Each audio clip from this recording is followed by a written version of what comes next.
It's an interesting day today because Aduro is up almost 6%. Some of the peers, like PureCycle, is up 9%. Gevo is up almost 3%.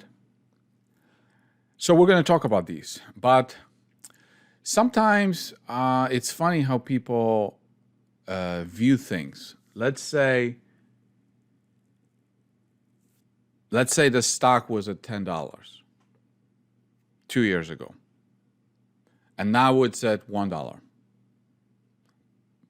People will think that just because it was at $10, now it's at $1, it's a good buy, it's cheap, versus a stock that maybe was at $1 2 years ago, but today it's at $2.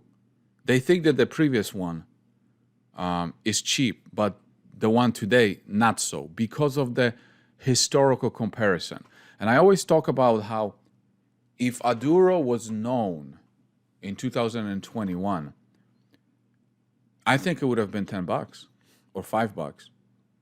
And then you would have seen it come down 90%, and you would have experienced all this pain.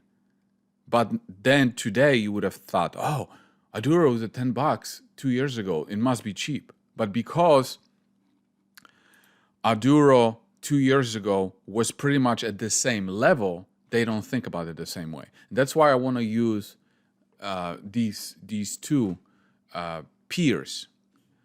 So if you look at PureCycle and you look at 2 years ago, 2021, look at where the stock was, at over $30. So then, since then, the stock is down 87%. Look at Gevo. Look at this.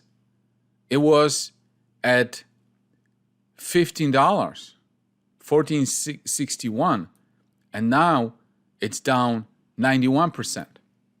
Yeah? Aduro doesn't have that because Aduro wasn't known, wasn't around, wasn't known in the investment community in 2021.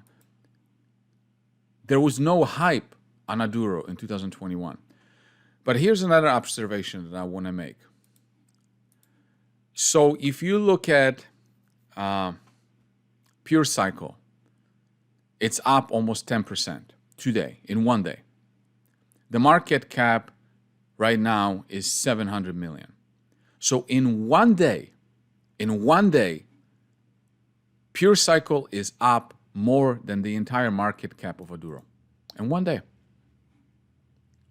Gevo is up, as I'm recording this, 4%. They have a market cap of almost, $300 million, and I'm talking US. So it's not as, big. It's only up like maybe a quarter of Aduro's market cap or something like that. But now, to put things in perspective, let's say you are a shareholder of all of these three companies, and you think that all of them are going to succeed. You think that they're equal. They're not. And I'm sure if you're a shareholder of PureCycle, you think PureCycle is the best. If you're a shareholder of Gevo, Gevo is the best. I'm a shareholder of Aduro, and I think that Aduro is way better than those two combined. But let's just say that they're equal, right? And let's say that the upside is $2 billion, right? Across the board. Each of them has $2 billion. So if you look at PureCycle, $2 billion divided by 700 market cap, it's about 3x from here. If you look at Gevo, $2 billion, that would be about 7x, right?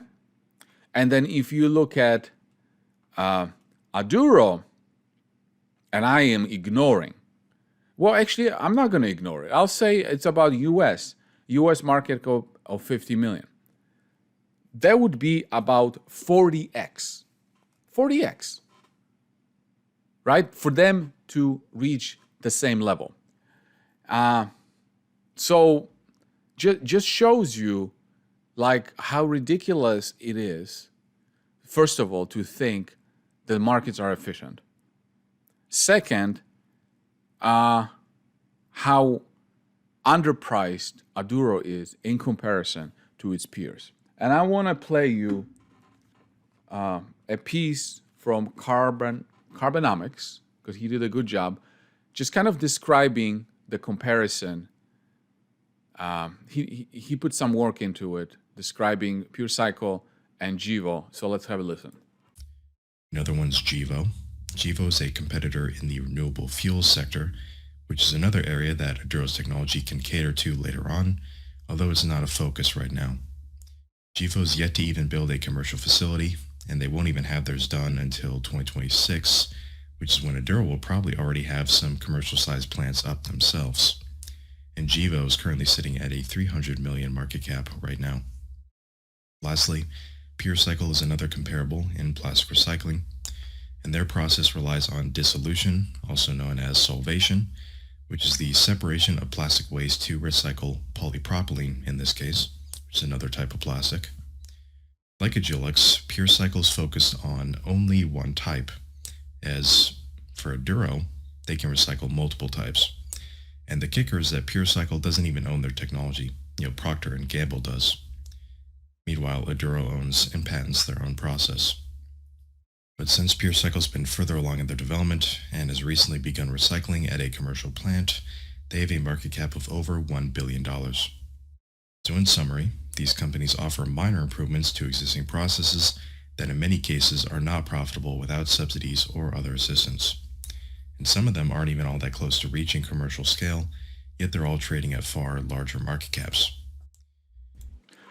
So this video, I will put a link to it in the description. It was published 2 months ago, so it's a little bit out of date, but it's still, obviously from this video, he's also biased because he's a shareholder of Aduro. But the other two companies, PureCycle and Gevo, have much larger market caps, yet they're not superior to what Aduro has, at least in his opinion. And I agree with this. But anyway, I just thought it would be interesting, especially the interesting little fact that the movement in the share price for PureCycle today in one day moved up by more than the entire market cap of Aduro.